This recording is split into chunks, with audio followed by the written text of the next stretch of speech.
favor, señor. ¿Dónde está mi equipaje? No comprendo, señor. Favor de pasar por aquí. J'étais persuadé d'avoir appris la bonne prononciation. Mais quand j'ai testé mon guide de conversation à l'aéroport de Maracaibo, personne n'a compris un mot. Je me suis rappelé ce que m'avait dit Créole lors des séances d'information. J'avais travaillé dans un pays étranger pour une compagnie pétrolière américaine, alors je dois me comporter en conséquence. Exactement comme Créole. Ici, pour les Vénézuéliens, chacun de nous représente les États-Unis. Les États-Unis ont entrepris de bâtir un empire dès la fin de la Seconde Guerre mondiale, mais l'essentiel de ce travail a été accompli dans l'ombre par des agents d'influence, comme moi.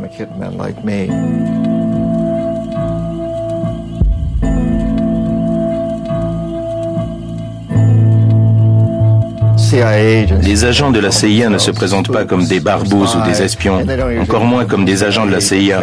Ce sont des attachés commerciaux ou des conseillers politiques auprès de l'ambassade des États-Unis. Ils s'affublent d'un autre titre officiel. En général, ce n'est ni espion ni même agent de la CIA. Pour nous, c'est pareil. Agent d'influence, c'est un terme générique, mais ce n'est pas le genre de titre qu'on écrit sur sa carte de visite.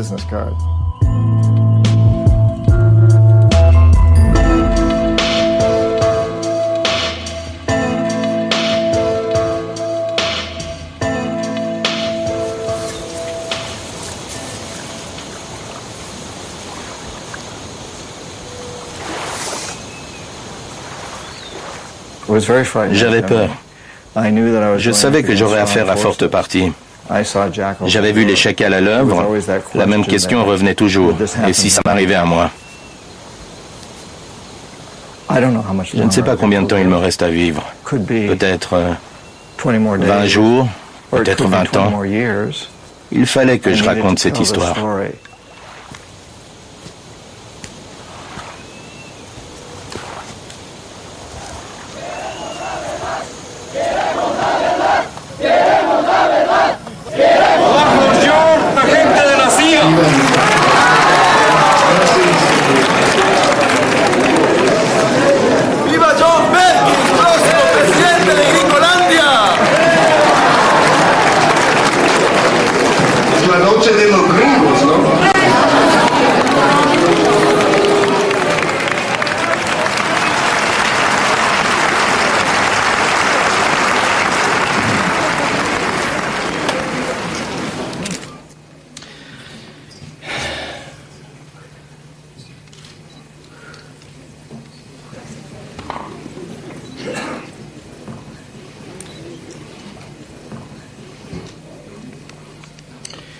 Bueno, empezamos.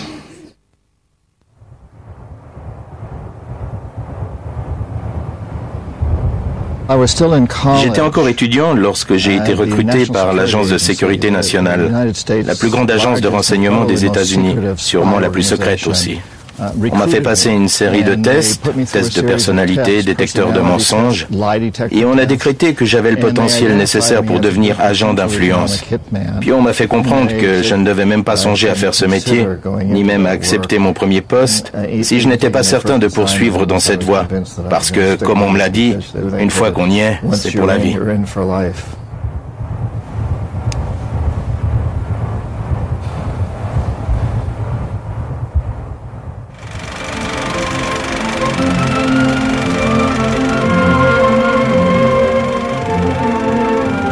Créole avait envoyé un autre ingénieur américain du pétrole à ma rencontre pour qu'il me fasse faire le tour du propriétaire avant de passer au bureau d'ingénieur.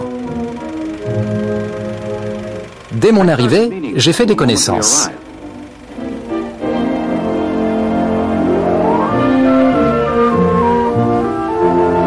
Je me suis tout d'abord arrêté au service administratif, puis je suis allé dans mon bureau. Nous, les agents d'influence, nous avions différentes méthodes de travail.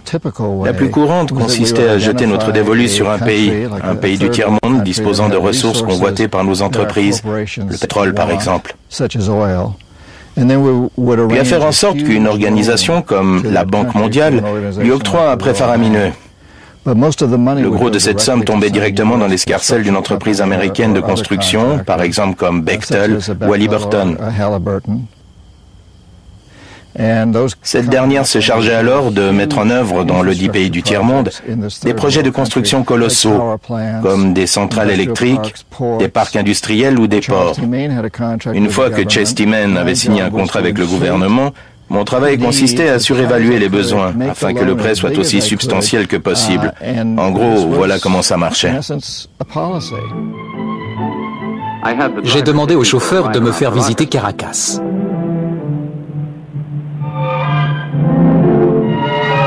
J'ai visité l'est de la ville, les nouveaux quartiers, là où il y a 10 ans, il n'y avait que des plantations de café et de canne à sucre.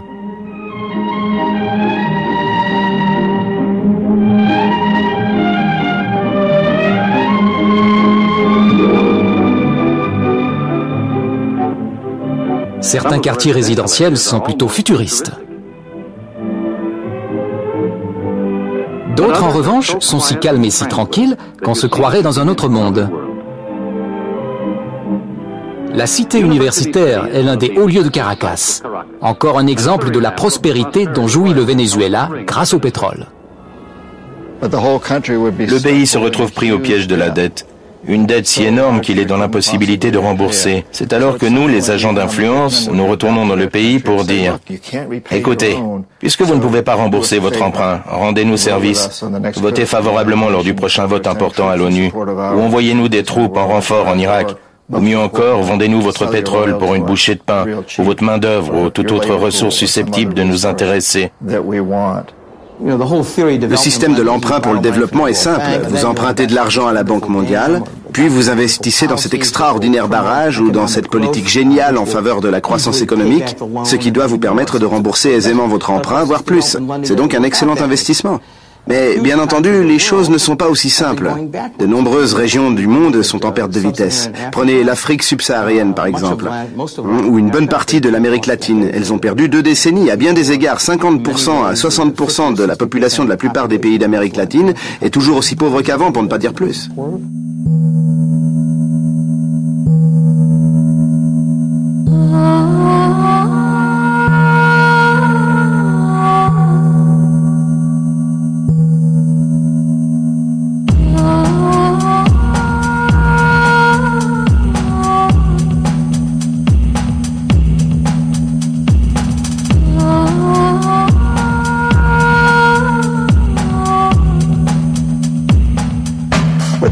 Ce qu'on ne vous enseigne pas à l'école, ce qu'on a tendance à oublier, c'est que donner un coup de pouce à l'économie d'un pays, ça ne veut pas forcément dire aider la population. Parfois, seuls les plus riches en haut de l'échelle en bénéficient. Et c'est comme ça dans tout ce qu'on appelle le tiers-monde.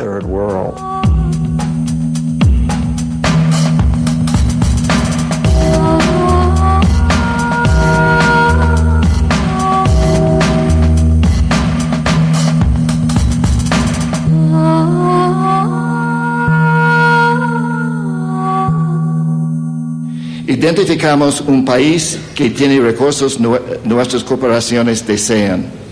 Por ejemplo, en los 70s identificamos a Ecuador como un país lleno de petróleo. Yo le pregunto al arrepentido, si a un gángster, a un sicario de la CIA, tiene conciencia y por lo tanto tiene credibilidad como para convencer de su arrepentimiento.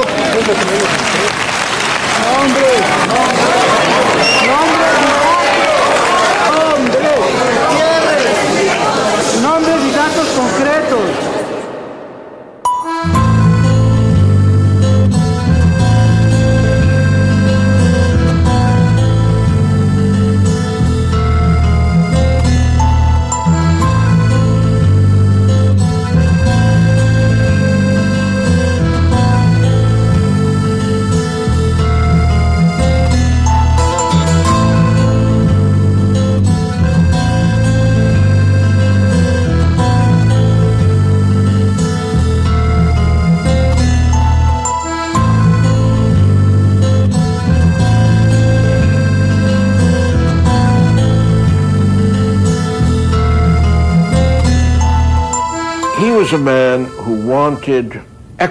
Jaime Roldós voulait que l'Équateur s'en sorte tout seul, Il voulait empêcher les compagnies pétrolières américaines d'aller polluer les terres des autochtones.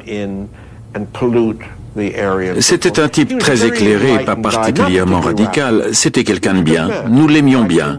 Pour nous, c'était l'un des meilleurs présidents d'Amérique latine. Sous la présidence de Roldos, le salaire des travailleurs a doublé. Et à ce jour, les travailleurs n'ont toujours pas récupéré leur pouvoir d'achat des années 80.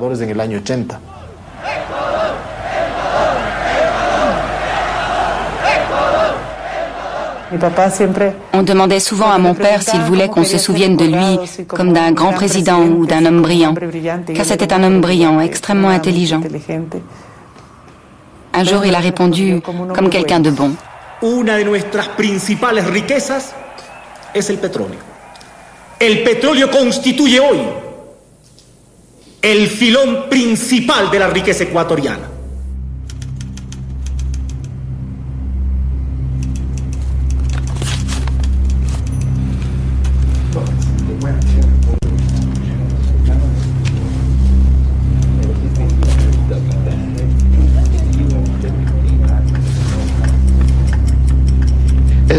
Dès que l'un de ses présidents est élu, il reçoit la visite de l'agent d'influence.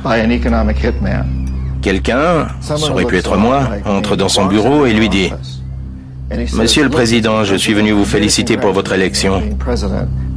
Et puis, dans cette poche, j'ai quelques centaines de millions de dollars pour vous et votre famille, si vous acceptez de jouer le jeu. Dans cette autre poche, j'ai un pistolet pour vous abattre si vous décidez de mettre en œuvre vos promesses de campagne. À vous de décider. Mais permettez-moi de vous rafraîchir la mémoire. Vous vous souvenez de Salvador Allende, d'Arbenz, de Patrice Lumumba et de tel autre. Il y en a toute une liste. Tous ces présidents savent très bien ce qui est arrivé à ceux qui se sont opposés au diktat des multinationales. Soit ils sont morts, soit ils ont été destitués. Alors, qu'est-ce que vous feriez à leur place? Posons-nous la question. Qu'est-ce que je ferais si j'étais à leur place? C'est très difficile.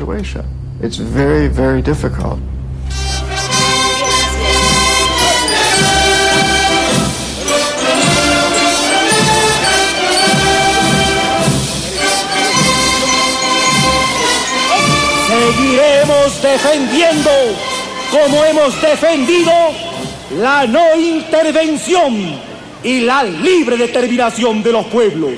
Y saludamos con beneplácito los avances democráticos que hacen los pueblos del mundo. Procuramos una América Latina más unida, más fuerte y más solidaria. Lorsque les agents d'influence échouent, on passe à l'étape suivante, celle des chacals. Les chacals, ce sont les tueurs de la CIA qui interviennent pour tenter de fomenter un coup d'État, une révolution. Si ça ne marche pas, ils assassinent, ou du moins ils essaient. Nuestra gran pasión es y debe ser el Ecuador. Nuestra gran pasión, oídeme, es y debe ser el Ecuador. ¡Viva la patria!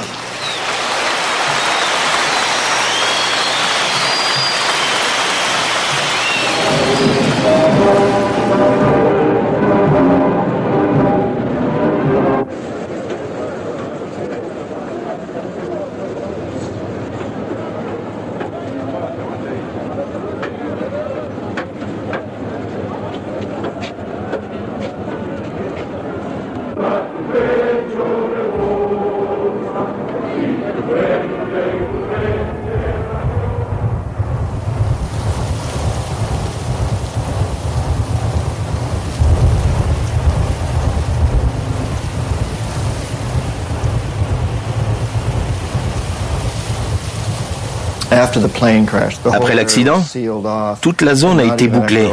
Même la police équatorienne n'était pas autorisée à y pénétrer. Les seuls autorisés à y entrer, c'était le personnel militaire américain et quelques militaires équatoriens de haut rang. La police locale n'y avait pas accès. Plusieurs témoins clés qui s'apprêtaient à témoigner lors des audiences et à dire qu'il s'agissait bel et bien d'un assassinat sont morts dans des accidents de la route en Équateur. C'étaient des Équatoriens. Le gouvernement suivant s'est empressé de classer l'affaire. L'enquête n'a duré qu'une semaine. Une semaine. Au bout d'une semaine, on a publié un rapport établissant qu'il s'agissait d'un accident. En réalité, c'était une farce. Une farce. On nous a privés, nous, leurs enfants, leurs familles, et tout le pays avec nous, de la possibilité de savoir ce qui s'est réellement passé.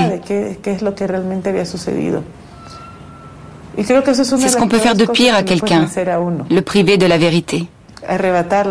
Parce que du coup, c'est impossible de tourner la page. Ça reste toujours présent en quelque sorte. Pour moi, il y aura toujours un doute. Je chercherai toujours à savoir ce qui s'est réellement passé.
Le discours de Torrijos, sa rhétorique, ressemble à s'y méprendre à ceux de Chavez ou d'Allende et sont très semblables à ceux de Jaime Roldos. Sauf que lui, il réclamait un traité sur le canal. Il exigeait que le canal revienne en main panaméenne et que la souveraineté du Panama soit respectée. En gros, il a dit non aux États-Unis. Il leur a dit, nous n'allons plus faire les choses à votre manière. Ce canal appartient au peuple panaméen, il coupe notre pays en deux, nous voulons le récupérer. Rien de plus normal. En disant cela, il a fait la fierté des Panaméens, qui ont changé du tout au tout. Il leur a remonté le moral.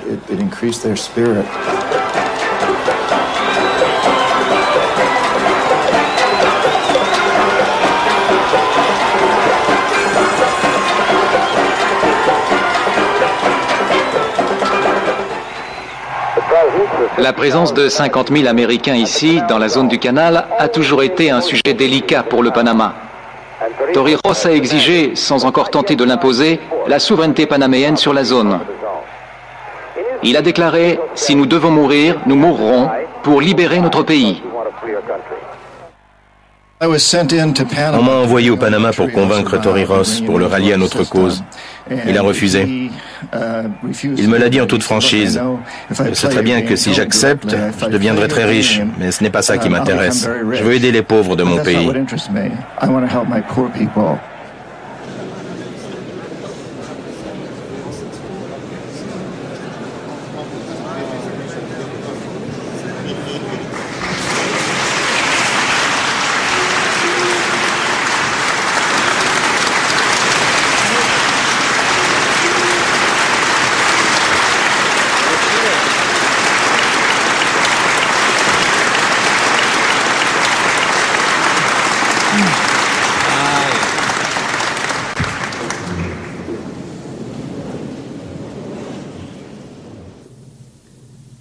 We are here Nous sommes ici pour signer des traités qui garantiront un avenir pacifique, prospère et sûr à une voie navigable internationale qui nous tient particulièrement à cœur à tous. Mais ces traités font bien plus que cela. Ils démontrent la conviction des États-Unis que seule l'équité et non la force devrait animer nos discussions avec les nations du monde. Les États-Unis, à la pointe de la technologie, ont coupé le Panama en deux et réussi à relier deux océans en 8 heures de traversée. Mais ce qui, à l'origine, devait être un progrès technologique pour l'humanité, s'est transformé en conquête coloniale de notre pays, grâce à certains revers de l'histoire.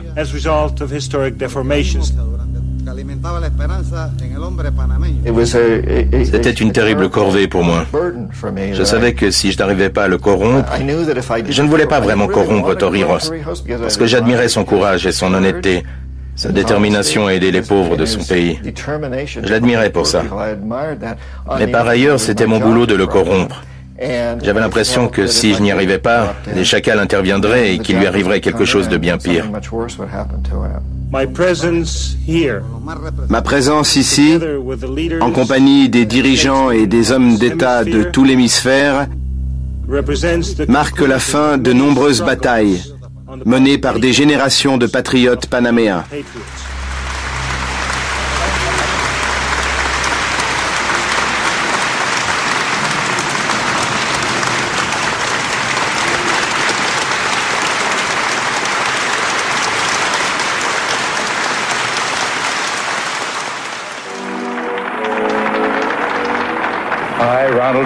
Moi, Ronald Reagan, je promets solennellement d'accomplir fidèlement mon mandat de président des États-Unis.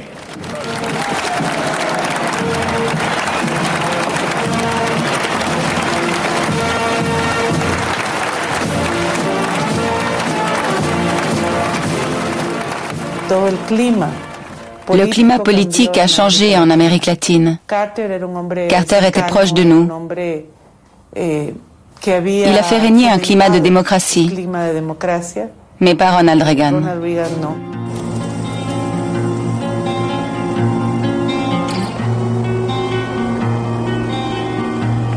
Édition spéciale du bulletin d'information. Nous apprenons la mort à l'âge de 52 ans du président panaméen, le général Omar Torrijos Herrera. L'homme fort du Panama s'est tué dans l'accident d'un avion des forces aériennes panaméennes qui s'est écrasé sur le flanc d'une montagne au cours d'une violente tempête dans l'ouest du pays. Son pilote ainsi que 5 autres passagers non identifiés se trouvaient à bord avec lui. Il n'y a pas de survivants. J'étais effondré en apprenant la nouvelle de la mort de Torrijos. J'étais très triste. À titre personnel, j'admirais cet homme. Il était drôle, charismatique. Je l'aimais bien. J'étais aussi très triste à cause de ce qu'il représentait, à cause du symbole. J'étais très choqué de savoir de quoi mon pays était capable. Le général Torrijos est le deuxième président latino-américain à mourir dans un accident d'avion au cours des 3 derniers mois. Le président de l'Équateur. Certains le maintiennent, il ne s'agissait pas juste d'accident d'avion, mais de mise en scène politique. Nous n'en avons pas la preuve, enfin moi je ne le sais pas. Mais disons qu'il ne serait pas incongru d'imaginer qu'il ne s'agissait pas d'accidents naturels. Il y a eu toute une série d'accidents d'avion politiques en Amérique latine. En fait, si vous êtes un homme politique latino-américain, prenez plutôt le train.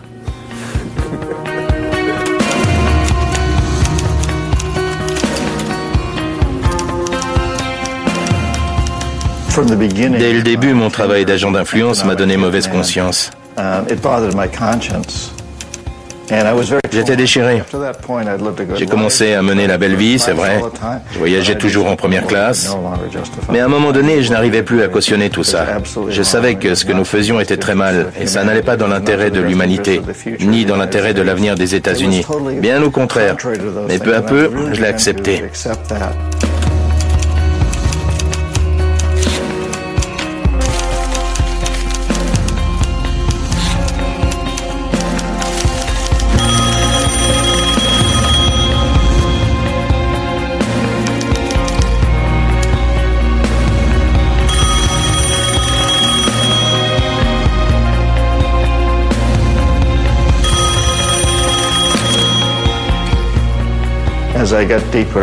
Par la suite, on a tenté de m'acheter. On m'a menacé aussi au cas où je parlerais. J'ai compris que si on savait que je m'apprêtais à dévoiler ce que nous avions fait, je devrais en payer les conséquences. À cette époque, on m'a aussi proposé près d'1,5 million de dollars pour que je n'écrive pas ce livre.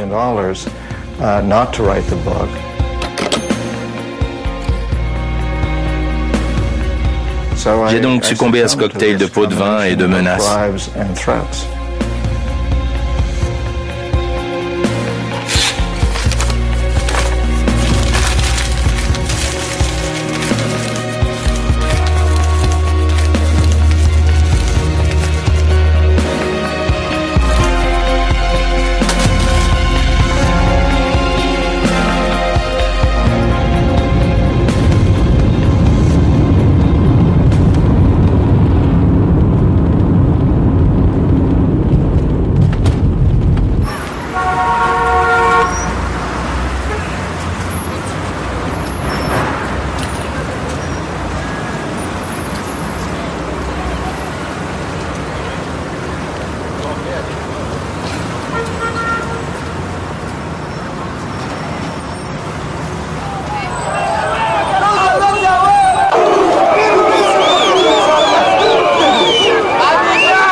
Certains ont bâti leur carrière politique sur la mort de mon père.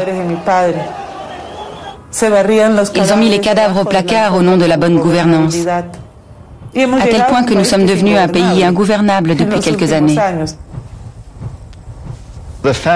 L'élimination de Roldos a été un avertissement au futur président de l'Équateur, qui savent à quoi s'en tenir lorsqu'ils reçoivent la visite d'un agent d'influence. Vous avez le choix entre quelques millions de dollars pour vous et votre famille et cette balle.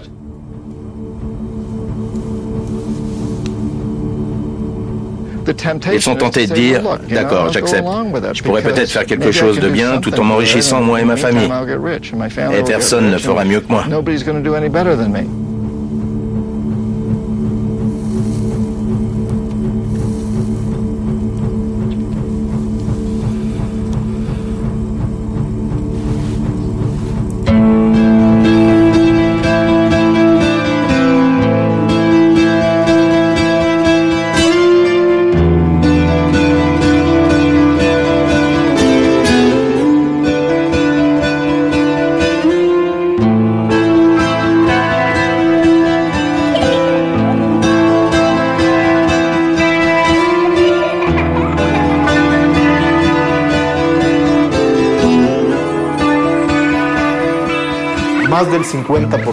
Plus de 50%.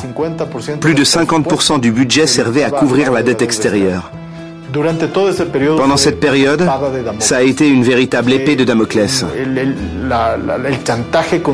Un éternel chantage de la part du FMI et de la Banque mondiale pour que nous mettions en œuvre des politiques extrêmement impopulaires.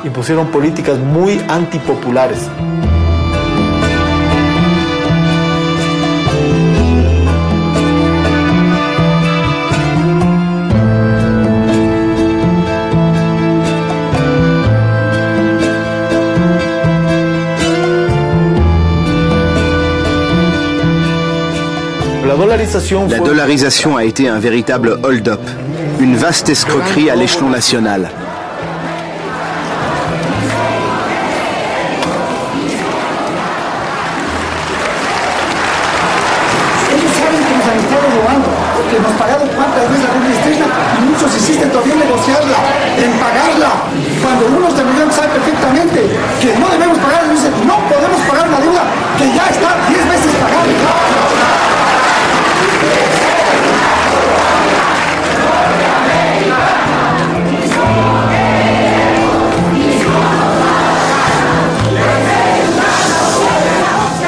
Sin embargo, el país tiene una deuda grande, muy grande, tan grande que no puede pagarlo.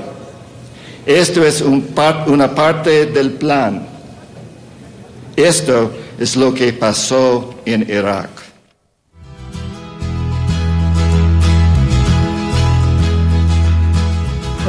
Nous avons fourni beaucoup d'argent à Saddam Hussein, ainsi que des armes. En fait, c'est nous qui l'avons placé au pouvoir. Nous lui avons avancé des milliards de dollars. Nous lui avons construit des usines chimiques, tout en sachant que ces usines servaient à produire des armes chimiques qui seraient utilisées contre les Kurdes et les Iraniens. Pourtant, nous avons continué à le soutenir. Les agents d'influence sont allés le voir pour essayer de le convaincre d'accepter un marché semblable à celui que nous avions conclu avec les Saoudiens. Un des signes qui montrait que la relation ne fonctionnait pas avec Saddam Hussein, c'est quand Bechtel a essayé de faire construire un pipeline afin d'acheminer le pétrole irakien depuis le port d'Aqaba en Jordanie. Bechtel a construit l'oléoduc et Saddam Hussein a dit non. Et le fait qu'il ait dit non à cet énorme contrat démontrait bien que ce type n'allait pas coopérer comme nous le voulions. S'il avait accepté le marché, il serait toujours président, mais il a refusé. Je ne sais pas exactement pourquoi, peut-être juste parce qu'il était têtu ou fou. Je ne sais pas pourquoi il a refusé, mais c'est comme ça. Alors nous lui avons envoyé les chacals.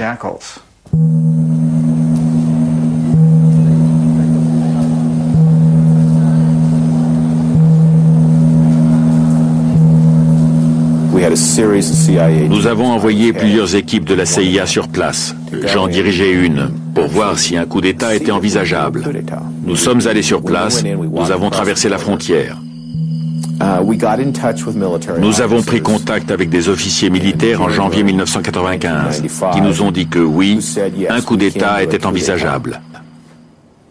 Le projet s'est concrétisé. Prendre une compagnie de tanks, cerner la résidence de Saddam dans la petite ville d'Arjad, le contraindre à démissionner, l'arrêter ou le tuer. Mais ça n'a pas marché. Assassiner Saddam Hussein était trop risqué. Il y avait trop de doublures, de sosies. Même ses propres gardes du corps ne savaient pas si c'était lui ou quelqu'un d'autre qu'il protégeait. Nous avons donc fait intervenir l'armée en dernier recours. D'abord les agents d'influence, ensuite s'ils échouent les chacals, et enfin s'ils échouent aussi, le dernier recours c'est l'armée.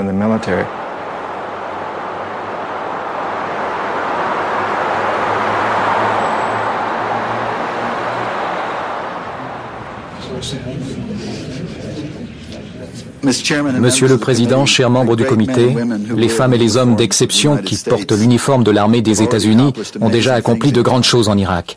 Mais leur travail ne s'arrête pas là. À nous maintenant de terminer le travail qu'ils ont si noblement commencé. Nous le devons à ces grands Américains, à nos partenaires irakiens et de la coalition, et en fait, nous le devons à nous-mêmes et au monde entier. Paul Wolfowitz, c'est l'homme qui a passé le plus clair de sa vie à essayer de trouver le moyen de renverser Saddam Hussein.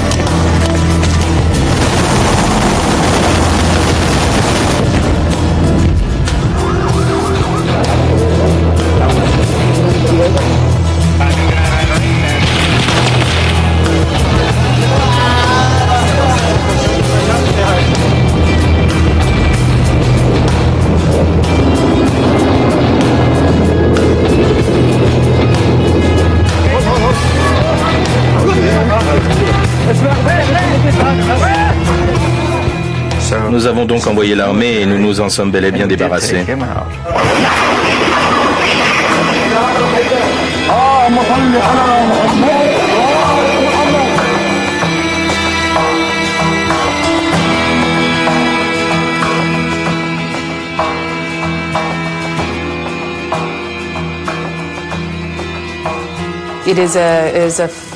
Il serait faux de dire qu'il n'existait aucun plan pour l'après-invasion de l'Irak. Au contraire, il y avait un plan très clair. Rétablir l'économie pour garantir la transition d'une économie fermée aux entreprises étrangères vers une économie accueillant à bras ouverts ces mêmes entreprises.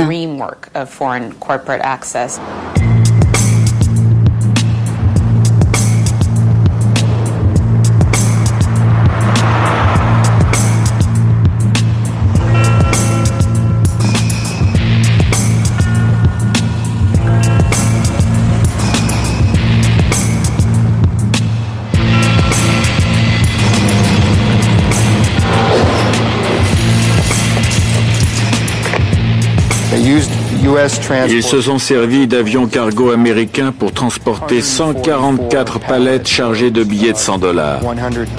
Des tonnes de billets de banque américains ont été acheminés là-bas par avion.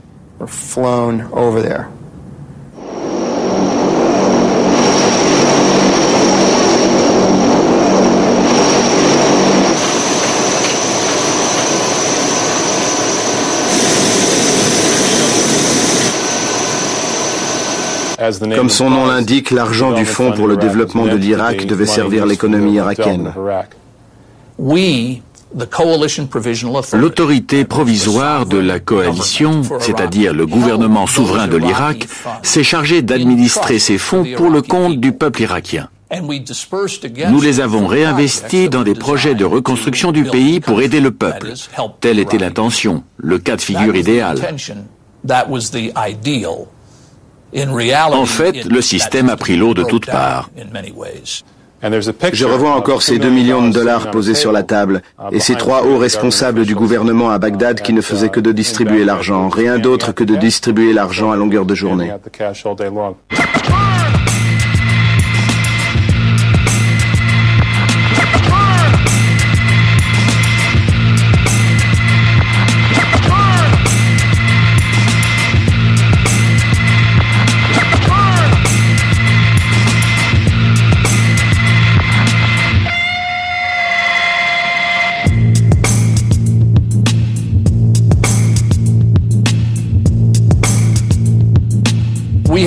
C'étaient des billets de $100 flambant neufs, tous emballés dans du film plastique. Ils étaient empilés par paquets de $100 000. Ils ont pris 1000 billets de $100, les ont mis sous cellophane et ils se les lançaient les uns aux autres comme un ballon de football américain. Ils se faisaient des passes. Moi aussi j'ai joué. Avec l'emballage cellophane, ça donnait quelque chose comme ça à peu près, de la taille d'un petit ballon de football américain. Nous étions dans notre bureau et nous nous amusions à nous faire des passes avec des paquets de $100 000, à les attraper, à marquer des points. Nous avons fait une mini-partie de football américain avec des billets de banque en attendant qu'on vienne les chercher.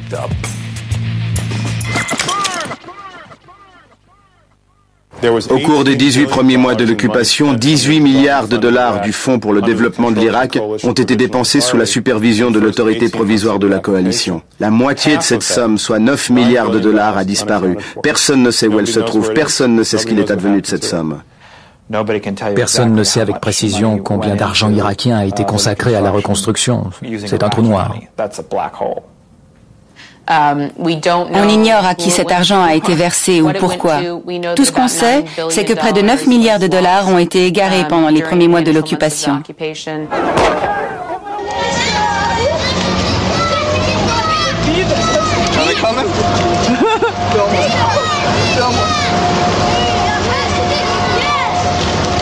Tu les filmes?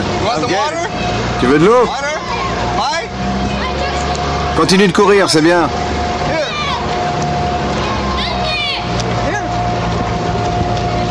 Tu filmes? Je les ai, oui. Cours, tu y es presque.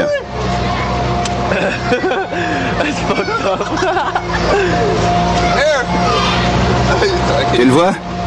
Je le vois, oui.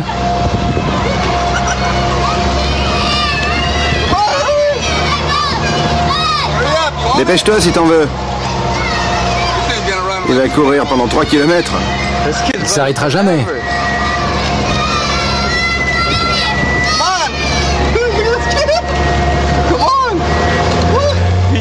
en veut vraiment? Il l'a même pas eu.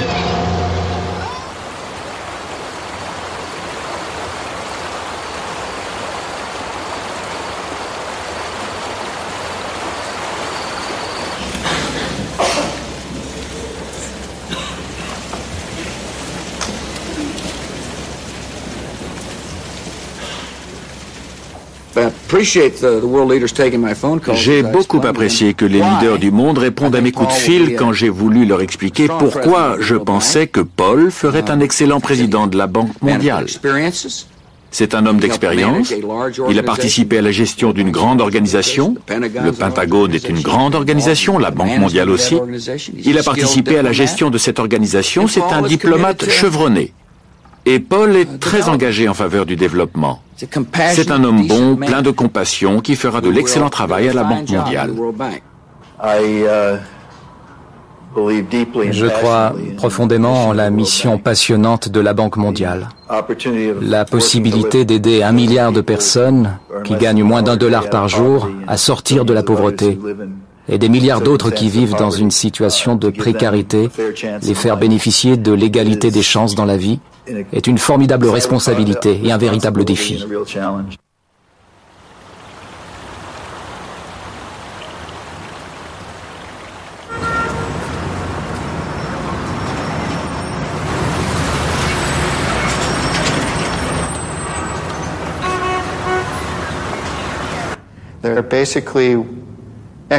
En fait, ce sont des hommes de main de la finance.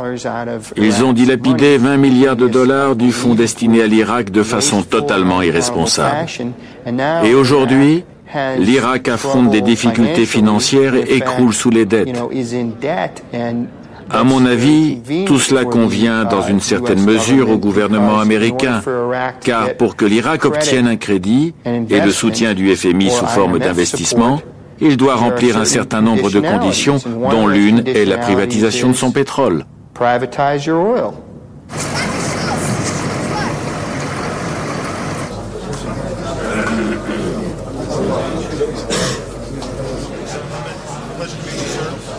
En décembre 2005, le Fonds monétaire international a signé un accord avec le gouvernement irakien en vue d'annuler une partie de la dette extérieure de l'Irak.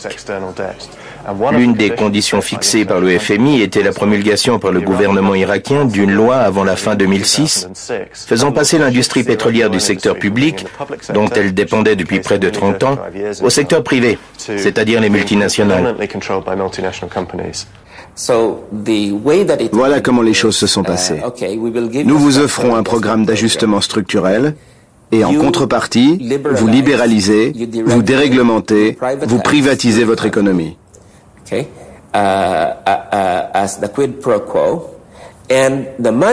l'argent que nous vous donnons sera ensuite utilisé pour le remboursement de la dette auprès de nos banques commerciales.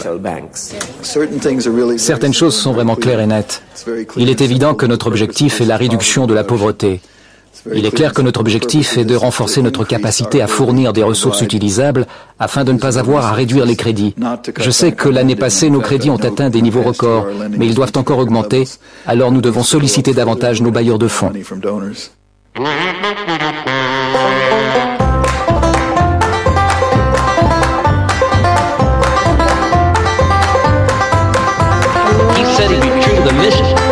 Hunger and want should end, and as all Afghans know, he's a man of his word, on that we can't depend.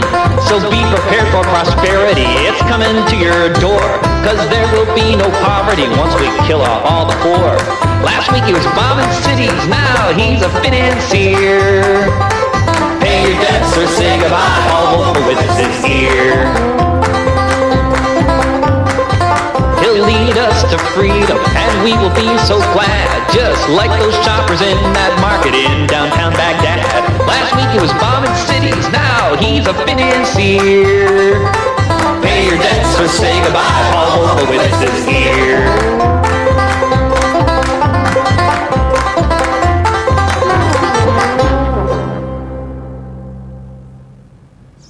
Il y a 100 ans, le remboursement de la dette provoquait la crise dans des pays comme le Venezuela.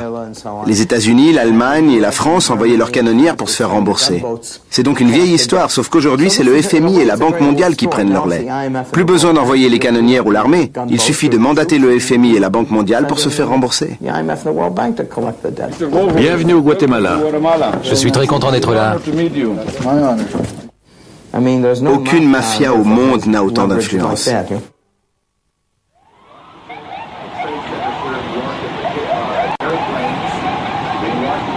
Oh my God! Oh my God! Oh my God! Oh my God! Oh my God! I told you! Oh my God! All these people! Oh my God! Oh my God! Oh my God! Americans are asking, why do they hate us? Oh my God! Le tournant pour moi, ce qui m'a poussé à écrire ce livre, ça a été le 11 septembre. Peu après le 11 septembre, je suis allé sur le site du World Trade Center à New York. J'étais là, debout, devant cette fosse fumante, ça sentait encore la chair brûlée.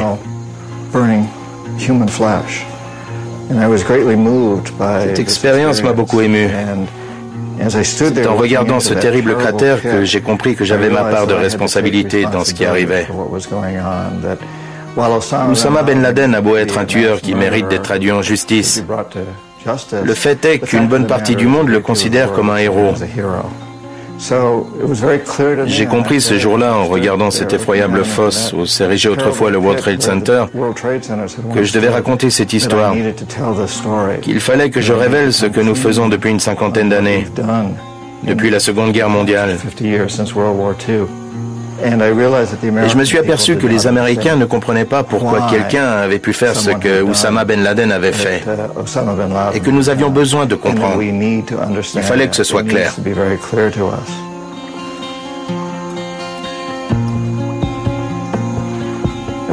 J'avais peur. Je savais que j'allais avoir affaire à forte partie. J'étais un agent d'influence, j'avais vu les chacals à l'œuvre. Alors j'étais très inquiet. J'étais inquiet pour mon intégrité physique aussi, et celle de ma famille. Je ne sais pas combien de temps il me reste à vivre. Peut-être 20 jours, peut-être 20 ans, mais guère plus. Dans 20 ans, j'aurai 80 ans. Je vivrai peut-être encore un peu, mais il ne me reste plus beaucoup de temps en tant qu'écrivain, en tant que membre productif de la société.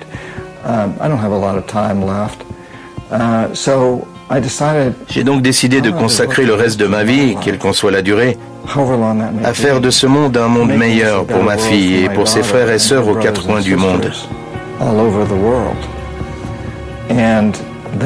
C'est mon devoir. Alors quoi qu'il m'en coûte, je me dois d'écrire ce livre. C'est le premier pas à franchir.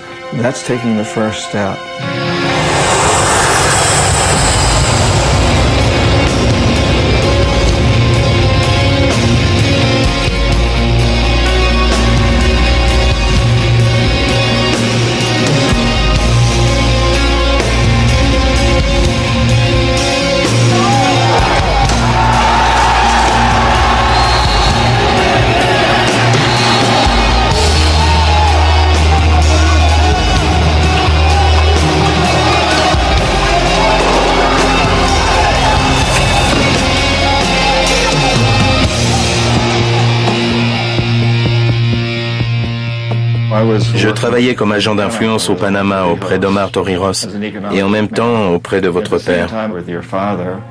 Il était très nationaliste, un vrai populiste.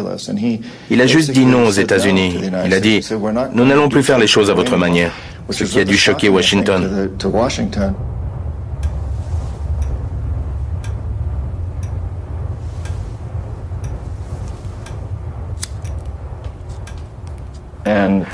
Ce qui me motivait, c'était que je voulais réussir avec Omar Torrijos et que je voulais réussir avec votre père, parce que dans mon esprit, ça revenait à sauver des vies.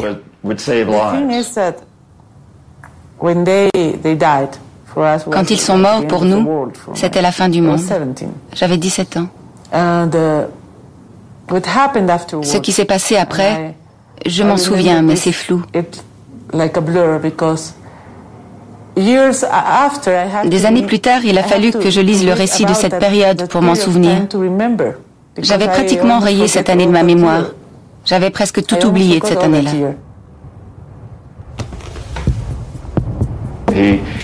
Il a dit que les ressources équatoriennes devaient servir à aider le peuple équatorien et pas à enrichir des entreprises étrangères.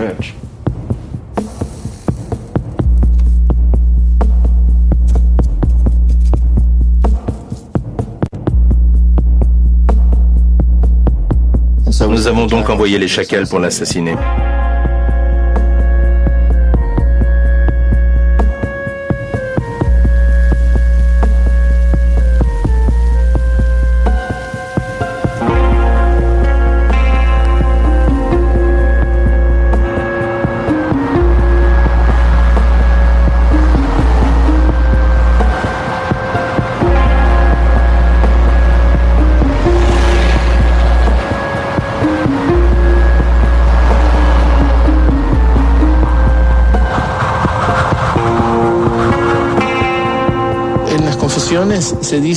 Dans votre livre, vous affirmez que dans le cas d'Omar Torrijos, il y avait un petit magnétophone à bord de l'avion qui contenait une bombe.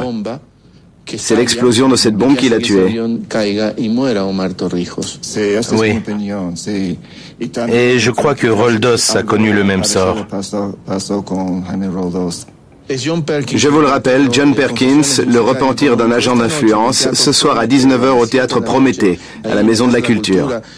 Est-ce que vous connaissez le Théâtre Prométhée? Je n'y suis jamais allé. Il est circulaire, comme un théâtre de la Grèce antique. Vous serez entouré par le public et chacun pourra vous voir. C'est plutôt symbolique. Vous ne pourrez rien cacher. Un peu comme si vous étiez soumis à un détecteur de mensonges.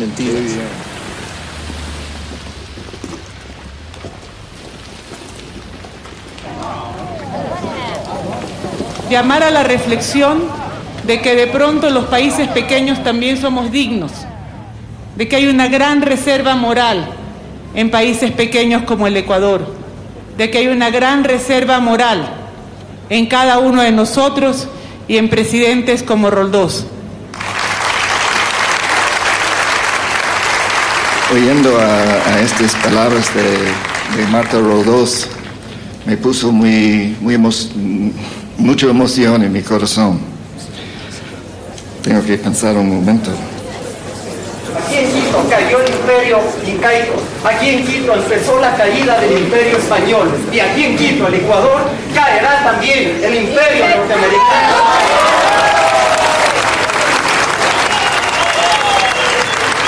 Dice, pero es que es elemental. ¿Cómo entendemos? No se necesita tanta filosofía, tantas ideologías para entender de que todos los recursos que están en el territorio ecuatoriano tienen que ser para los 13 millones de ecuatorianos. Yo no entiendo otra cosa. Yo no entiendo. Y que no tiene, dice el señor Parkin, que no tiene que ser para las transnacionales, que ellos viven allá corrompiéndose. Por lo tanto, en esta asamblea que viene, compatriotas, a diferencia de la del 98 en la que se privatizó todo, todos los recursos naturales, la minería, el petróleo, el pueblo, le dejaremos solo y le tocará rendir cuentas a la historia.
decirles además que he venido acá a ofrecer una disculpa para las acciones que mi país y sus corporaciones han tomado. Debo aceptar mi responsabilidad personal por algunos de estos actos. Por todo esto, quiero disculparme.